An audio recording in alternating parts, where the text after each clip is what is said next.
It's Ken Harbaugh with the Midas Touch Network. Last week, there were multiple town halls in deep red congressional districts in my corner of Ohio. They were organized from the ground up by grassroots organizations. I moderated two of them, and even though our Republican representatives refused to show up, these town halls were a reassuring sign to me that Americans are waking up to the threat posed by the Trump administration.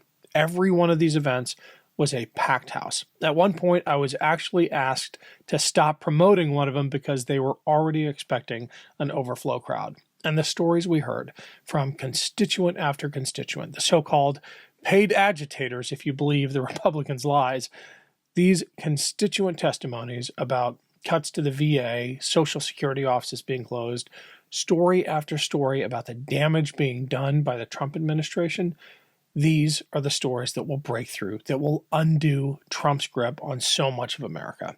I talked to Congressman Adam Smith about this. He's the senior Democrat on the House Armed Services Committee and recently held his own town hall. Here's our conversation.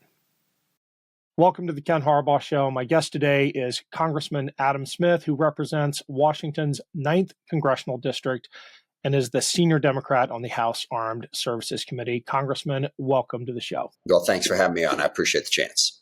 I moderated two town halls last week in red districts, which our Republican representatives, of course, declined to attend. And a lot of attention has been paid to the fact that Republicans are terrified of their constituents. But there is also a feeling among rank and file Democrats that our leadership does not share our outrage at what the Trump administration is doing. And if they do, that outrage is certainly not being effectively demonstrated. You and your colleagues just came back from a recess. What are you hearing from your constituents about the need to stand up to Donald Trump? There's a couple of things. We need to do more and we need to be louder about it. I think there's no question. I do think there's a lot of us who are doing that. I'm doing teletown halls at least a week with my constituents making that point. I've been in a whole bunch of different forums basically making the point. Donald Trump is trying to do an autocratic takeover of our country and fundamentally end our republic as we know it. We need to make that point and we need to make that point aggressively. That needs to be part of our message. And I don't think we should stop just because there are some people who don't agree with us. We should try to persuade them of that fact. Can't be all, though. We also have to show people, okay, as sad as it is, if you don't care about the end of our democracy thing, here's what Donald Trump is doing to your financial future. Here's how, unemployment claims are up. Inflation is up. The stock market is down. He is doing great damage to our economic strength as a country and to people's individual livelihoods. We've got to make it real for people. Third thing we have to do is present a reasonable alternative to the American people to understand that, they didn't think the Democratic Party was a reasonable alternative. We haven't done enough for the working class. We haven't addressed the economic issues. The country did not like our immigration policy. They are concerned about crime and drug abuse and homelessness in places like California and my state, Washington. Got to do all three. Got to be aggressive, go after Trump constantly for what he's doing to our basic structure of government and our representative democracy. But you also have to show what the alternative is. I'm working with some members. I think we ought to put out, here's the first 10 bills that we would do when we were in charge.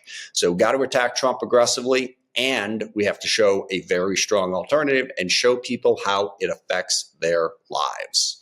Is the dam starting to break? Because up until recently, Trump's approval suggested he was still in something of a honeymoon period. How long is it going to take for the damage that he is doing to the economy, to the lives of everyday Americans, to actually blow back on him? How long is he going to get a pass from the American people? I don't know. Nobody knows. And the point is we have to do everything in our power to move that day closer. We have to try to force the argument, make sure that we get to the place where people do see that. But to do that, we have to be smart about how we're presenting that argument and who we're trying to persuade.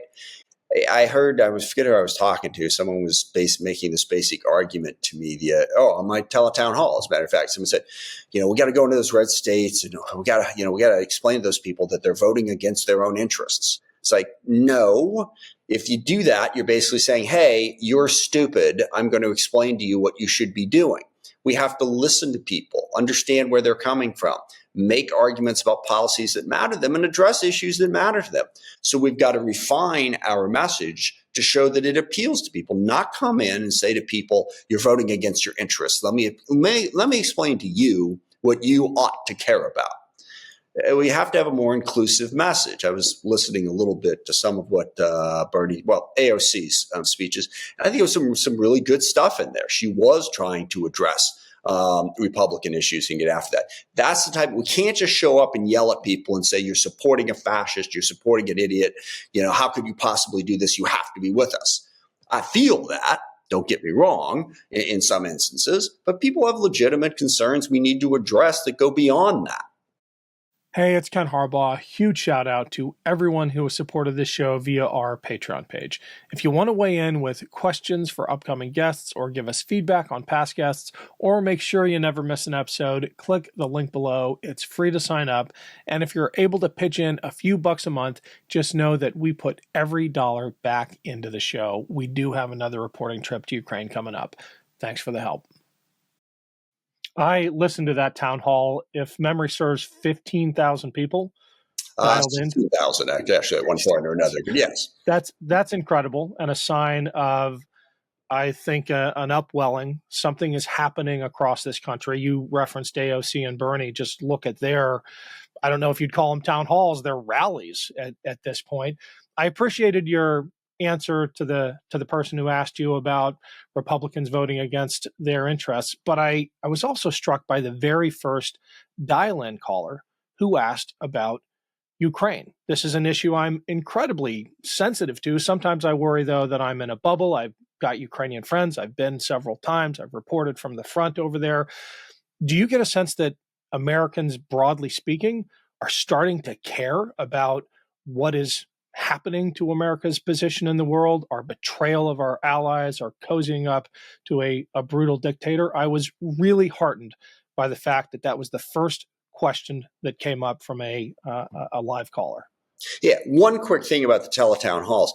Our numbers have gone up. I've been doing them not quite weekly, but close, depending on my schedule. So doing it consistently is what builds the audience. It wasn't just the first one. We've been doing it since, I think, end of November on a very consistent basis. And that, as I said, this is a 24/7 battle. It's got to be relentless. It's got to be constant. You got to come at it from a whole bunch of different angles. Yes, the country does care about what's going on in Ukraine, and they care deeply about the idea that we're going to be like Putin's Russia. They don't want that. Now, let's be honest about this. Americans do primarily care about their financial situation, about what's going on with healthcare and the cost of education. They care about safety in their communities, what's going on with crime, drug abuse, and homelessness. But I think they do also care about the idea that we are going to abandon Ukraine to a brutal dictator. And they care to the extent that Trump thinks that Putin's Russia is some kind of model for governing. We were talking a little bit before we got on the air here. Trump was apparently on the Laura Ingraham show a couple days ago, explaining the Canada as a 51st state thing. And he was explaining that in language that was exactly like the way Putin talked about Ukraine. The United States of America will not benefit from a might makes right world where basically you take whatever you can without concern for somebody else. That drives global conflict. At this point, I could get into a long speech about the history of world wars and what we've done to try to prevent them. I won't, except to say post-World War II, we decided to try and stop that. We didn't do a perfect job of it, I'll grant you, but we built institutions based on resolving differences peacefully. This is yet another thing that Trump is trying to detonate, to get us back to a world where you take whatever you can as aggressively as you can.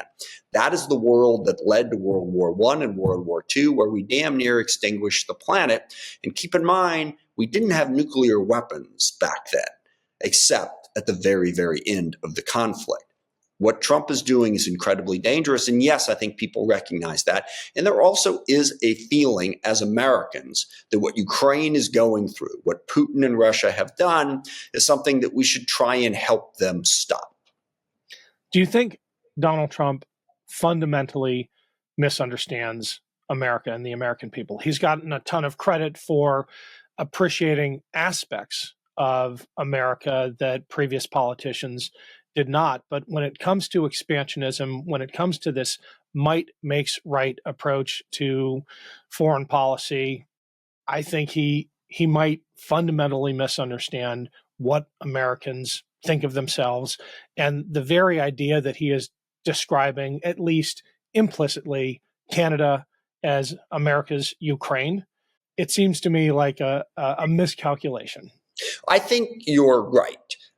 Because what America does like to think of itself as being aggressive and individualistic and all, but what is one of the corners make America great again, right? We like to think of ourselves as, the greatest country in the history of the world. We like to think of ourselves as, something more than just a selfish country that's trying to grab everything they can. Now, we haven't always been consistent in that, I will grant you. But there's always been that feeling of American exceptionalism. And that can mean a lot of different things to a lot of different people. But what Trump is doing, he's just turning us into a bunch of hyper-aggressive assholes.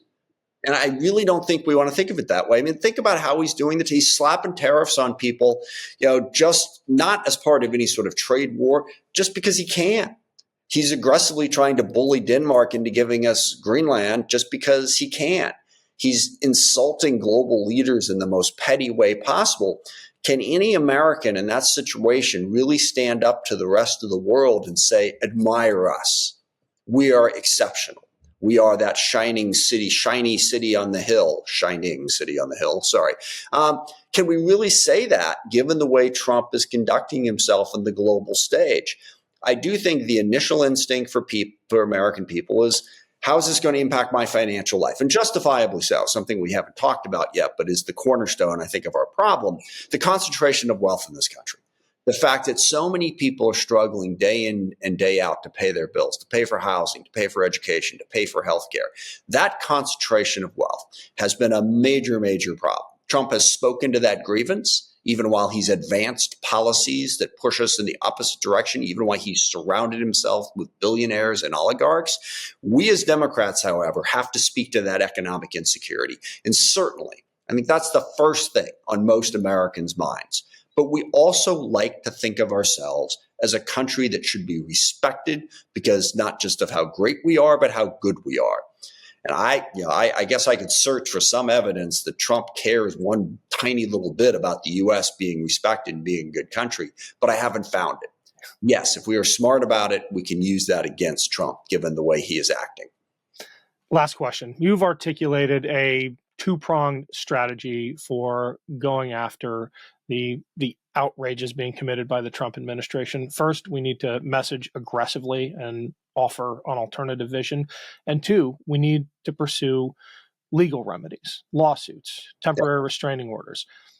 How confident are you that our legal system is up to the task if we now have an executive who is signaling that he will just steamroll any judicial order that slows down his agenda, that he will even ignore a decision from the Supreme Court, co-equal branch of government? I'm not very confident at all.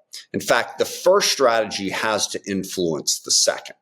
The courts and their response to that will depend greatly on their perception of public opinion, which is why it is so important that we message 24/7. People say that the divide in the Democratic Party right now is, should we be aggressive? Should we, I disagree with James Carville. I do not think we should play dead and let the Republicans fail. That is not the world we're living in. We have to message 24/7. We have to do it on every conceivable platform in every conceivable place. I'm doing town hall meetings. I'm doing podcasts. Doing podcasts. I'm doing my own little videos that I put out on social media. So we have to do that credibly because I think that will influence it. If the courts think that the American people are against Trump, they will be vastly more likely to stand up for their rulings. Because the one thing that hasn't happened yet, the courts have not yet issued sanctions against the Trump administration for violating court orders, despite the fact that the Trump administration has violated several dozen court orders. We need to be loud enough to give the courts the courage to get there. The only other thing I'll say is I keep coming back to the fact we as Democrats also have to recognize how the American people think the Democratic Party needs to get better. We're not governing as well as we should. Quick shout out for Ezra Klein's book, Abundance, about what we can do in places across the country where Democrats are in control to build housing, to build infrastructure, to better protect and provide for the American people by updating our governing philosophy. I think that has to be part of it as well. Thank you, Congressman Smith. We'd love to have you back for another check-in. Things are moving incredibly quickly these days. It's been great having you. Anytime. Thanks for giving me the chance.